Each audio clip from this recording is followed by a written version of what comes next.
All right, just really disappointed how we played the second half. There's a lot of things to like in that first half outside of that little run, and we made some substitutions and kind of lost the momentum that we had. We were really doing a lot of things well offensively.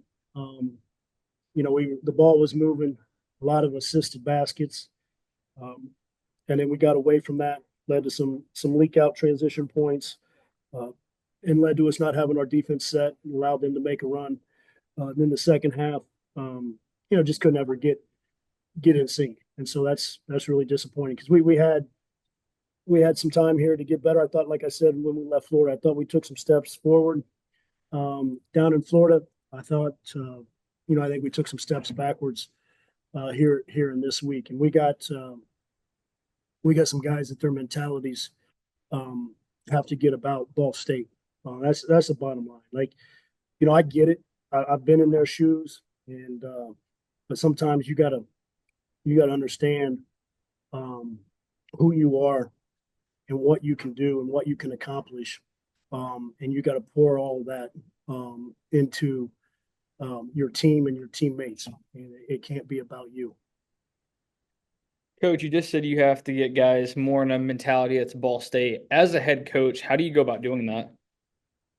It's tough to do right now.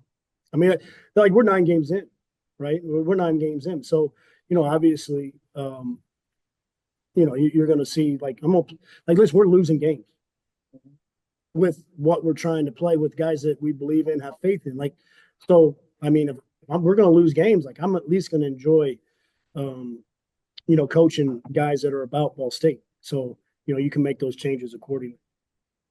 To you, what changed from the success in the first half to the second half? Well, I didn't think we did a very good job on Taylor, all night. I mean, obviously, you give up 27 points. Um, we struggled keeping Ring off the glass.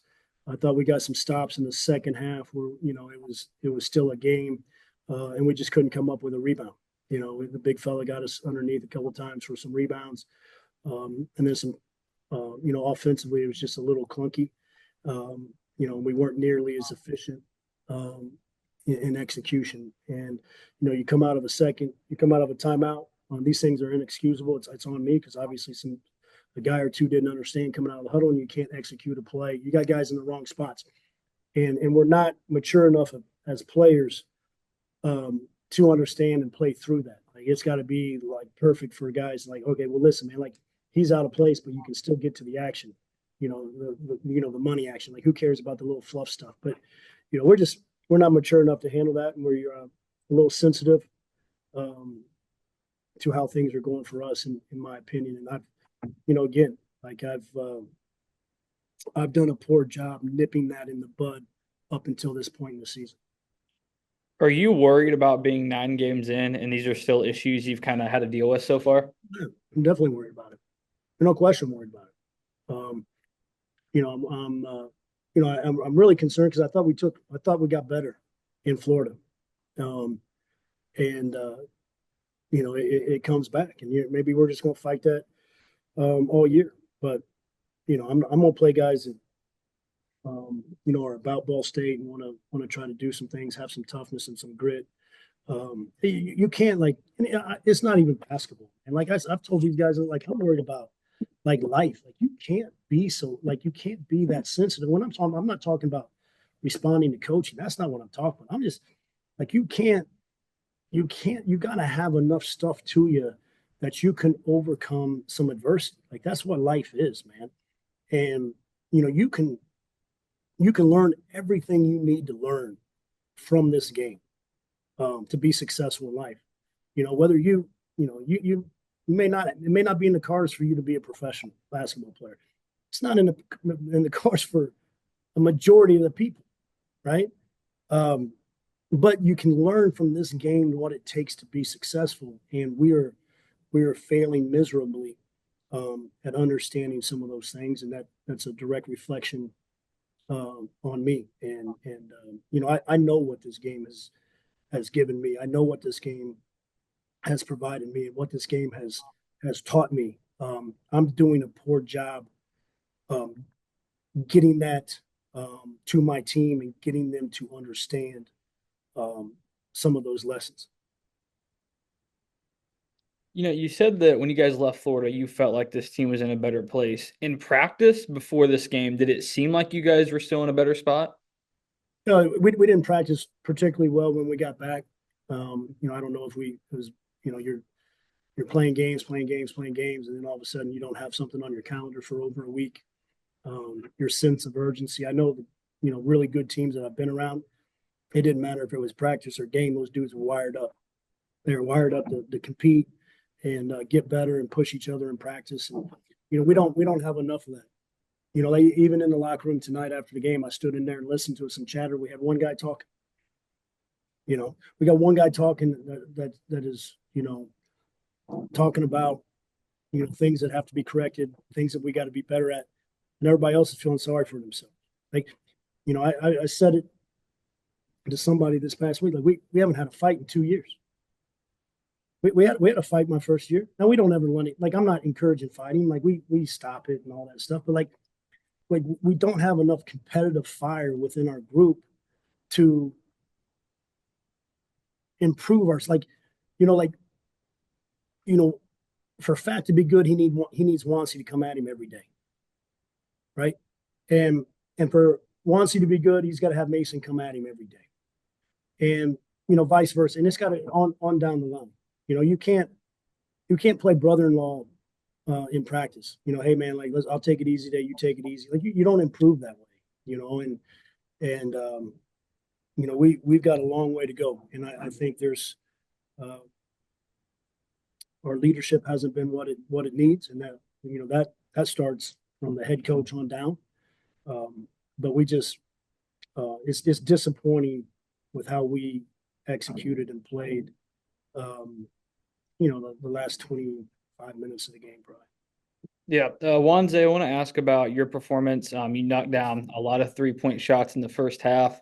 Was it passing that kind of set you up well, or kind of what was going well today? Uh, like I said in Florida, most of the guys is creating for me, and I'll be able to knock it down shots for the team. So, but at the end of the day, that shot was created for my teammates, and I think that's the reason why we were playing good in the first half. Ben, the bench played really well today. I think you guys had 29 points. You led with 13. Is it good seeing that unit get some reps and have a performance like that? I mean, something we got to do every day. Coach talked about it. It's the reason. One thing that we can do to get a lot better, not just as the bench, but as a whole entire team, is tough love. We all like each other, but when we go to practice, it's got to be like Wanse's got to go at Fat every day. Fat's got to go at Wanse. I've got to go at P every day, and so on and down the line. It doesn't matter who it is. If we want to start winning games, it's a mentality thing that we've got to change, and it won't just be the bench; it'll be everybody.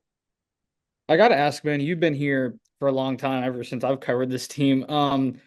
Being that older guy, do you think some of it falls on your shoulders to be a leader in the locker room?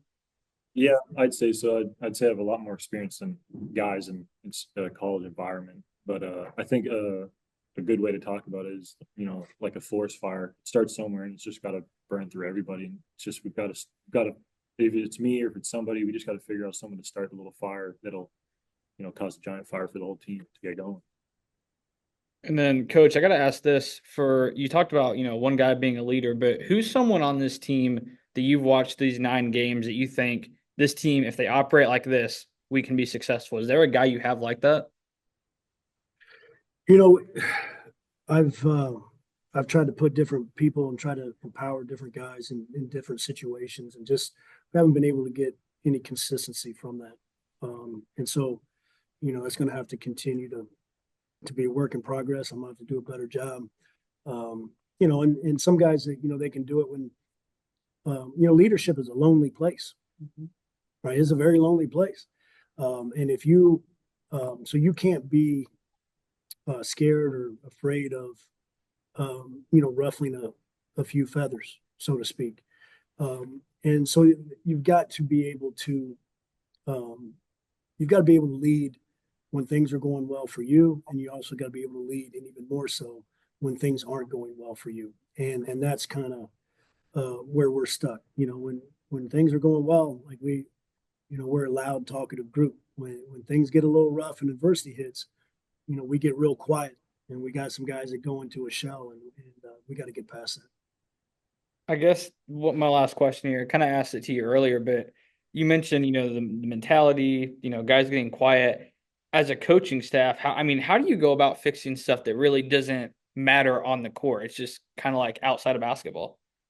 I think we lack competitiveness, and that really doesn't set well with me, because I'm sitting in this seat because I was a competitor. Like, I wasn't a great athlete. I wouldn't, I had a lot of limitations, but I would compete, right? And I would fight. And so that's not setting well with me. And it affects our ability to practice well, because we won't compete. Like other places I've been, like when a practice wasn't going well, you just made it competitive, and you had 2 or 3 guys that would just raise to a level that it would bring everybody up. Like it's hard. Like, we do competitive drills, and it's just, it's just out there. And like he just, I don't know if you heard him, he's just like, like, so, it's just, and that's what I'm concerned about in life. Like, if you're just going to take what somebody gives you, it's going to be a long and lonely life. You've got to be able to fight, scratch, and claw, because trust me, man, life don't care. They don't care who you are, where you come from, what you're like. It'll eat you up if you don't have some competitiveness and figure out the ways to be successful.